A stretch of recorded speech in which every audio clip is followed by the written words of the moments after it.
Bom dia, boa tarde ou boa noite, sejam bem-vindos a mais um vídeo do canal. Eu sou Cleiton Mo e hoje eu vou falar sobre dinossauro. Bem, vocês sabiam que os dinossauros, eles ainda vivem, estão entre nós? Eu vou explicar melhor essa situação. É o seguinte, os dinossauros são criaturas que viveram na Era Mesozoica, que é dividido nos períodos do Triássico, Jurássico e Cretáceo, né? Dividido em três fases.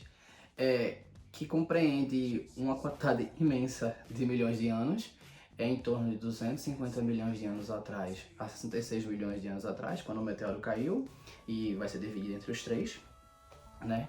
Bonitinho ali, direitinho. E eles foram um grupo muito diverso, né? Os dinossauros foram um grupo muito diverso.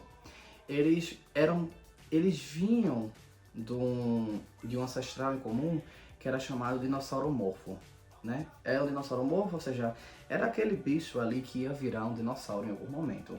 Ele era... Alguns registros falam que ele tinha um tamanho mais ou menos de um gato grande, tinha mais ou menos isso de altura. Ele...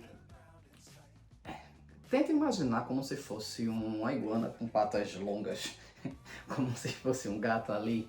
E por diversos fatores eles começaram a crescer e se dividir, se multiplicar em grupos diferentes. Os dois grandes grupos são os ornitisquios e os saurísquios, né? Os saurísquios são divididos em terópodes e saurópodes, também chamados de sauropodomorfas. Os saurópodes são esses nenéns aqui. Esses nenéns aqui são os dinossauros que são os pescoçudos.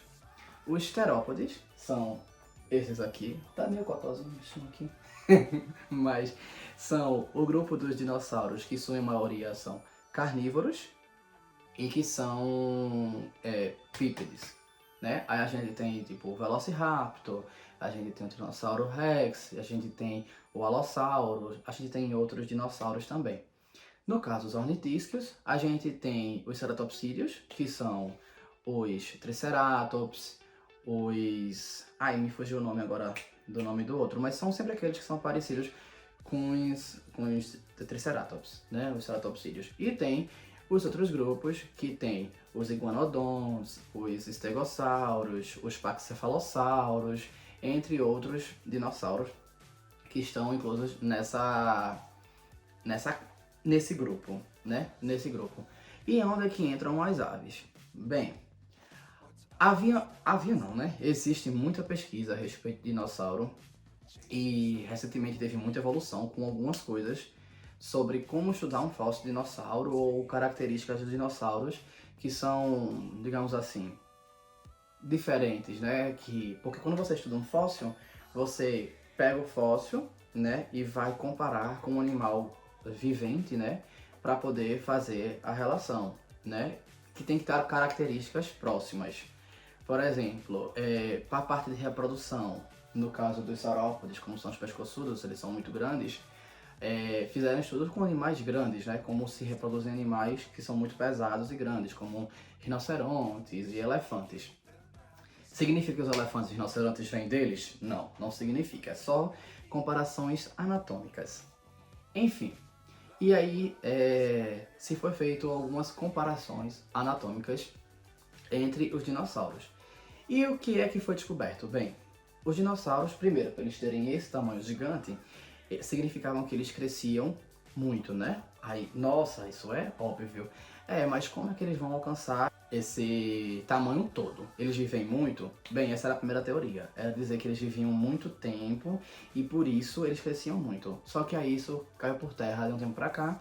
E o que foi descoberto é que eles cresciam muito, eles praticamente cresciam constantemente.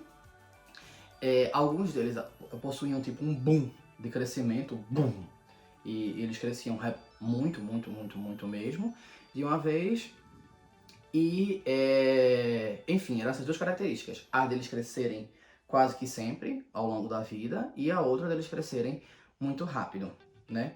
São essas duas características. Eu gosto de pensar que é como se fossem características entre os répteis, de sempre estar crescendo, né? E as aves de crescerem rápido, né?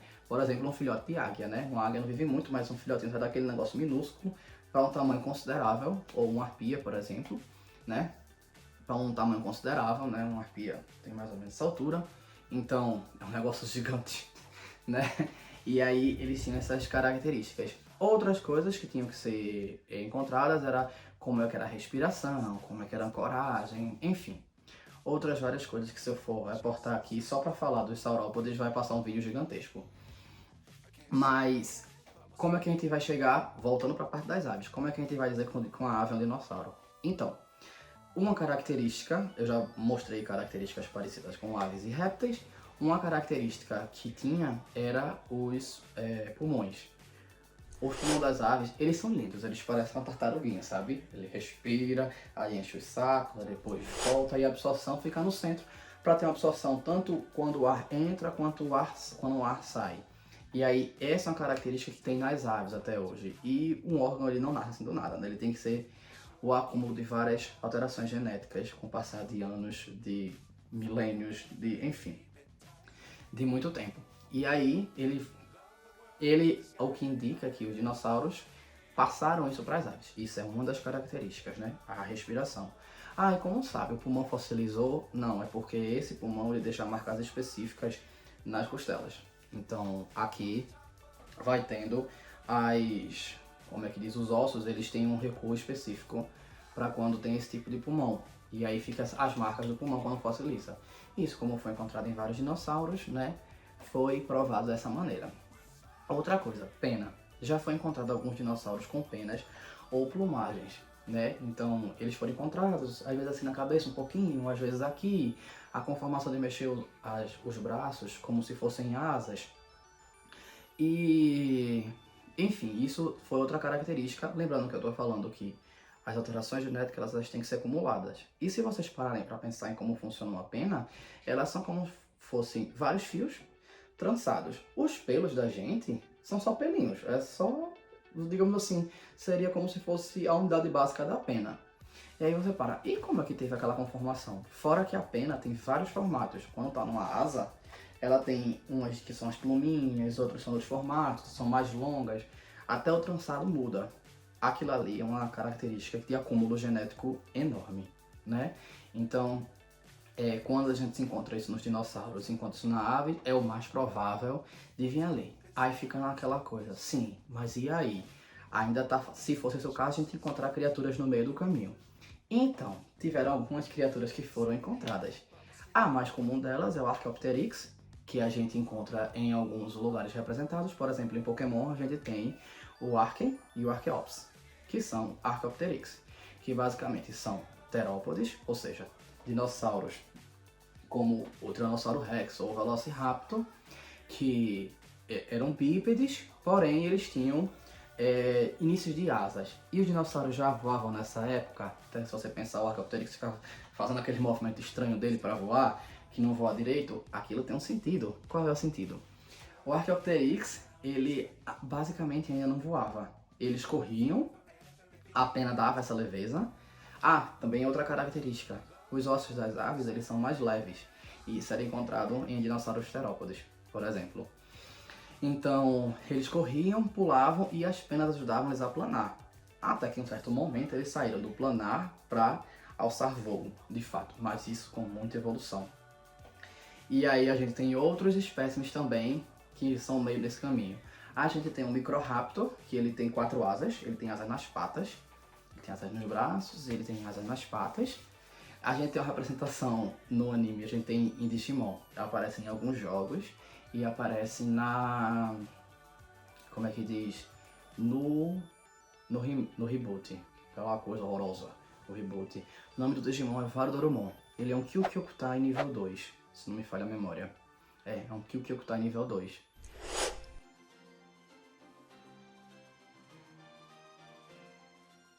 Em Digimon Stories Lost Memory, acho que é Lost Memory, ele é a Mega 2 de Varukiryamon. Enfim, e a gente teve outros dinossauros também. Tiveram dinossauros que eles tinham uma asa que era como se fosse de morcego, de pele, sabe? Eles tinham penas aqui, mas essa parte aqui era de pele. por algum motivo, esses dinossauros, eles não vingaram, vamos dizer assim. Tá, e aí, vamos lá. E por que a gente não tem dinossauros grandes aqui agora, né? A gente já provou que tem uma relação com as aves, mas por que as aves são os únicos dinossauros que estão vivos? Enfim, o que pode ser justificado é o seguinte: o meteoro caiu, minha gente, destruiu muita coisa, o planeta passou por uma catástrofe que durou muito tempo, e por causa disso, criaturas muito grandes não tinham alimento suficiente e por isso iam morrendo, e aqueles menores eram os que sobreviviam, né? E dentre os menores, aqueles que conseguissem alcançar uma distância maior para procurar comida e alimento e tal, iam ter aquela vantagem. Então, se você planasse, né, você estaria alcançando uma distância maior ali no gasto energético. Vamos supor que seja a mesma coisa que andar, vamos dar uma considerada nisso, mas você está cobrindo uma área muito maior, e isso dá vantagem a eles. Então, por isso que basicamente foram as aves. A gente não tinha dinossauros enormes ou coisas desse tipo hoje em dia por causa disso, porque todos morreram. E aqueles répteis marinhos, como por exemplo os elasmossauros, que não eram dinossauros, tá? Os pteranodontos também não eram dinossauros, eram répteis voadores apenas. Como eram muito grandes também, morreram. Aí você para e pensa, mas não tinha aqueles menorzinhos? Ou por exemplo, crocodilos existiam naquela época e já estavam. Esses casos provavelmente sobreviveram por competição, porque aqueles que tinham também a mesma capacidade que eles, provavelmente na teia alimentar, ele não conseguia combater o outro. E aí quem ficou foi o outro. Tipo, o crocodilo foi quem venceu para um elasmossauro pequeno, sabe? Na competição. O lugar onde estava o crocodilo era mais fácil deles sobreviverem ali. E aí era basicamente isso. Bem, eu acho que é isso. Eu já dei muita informação. Curtam, comentem e compartilhem. Valeu!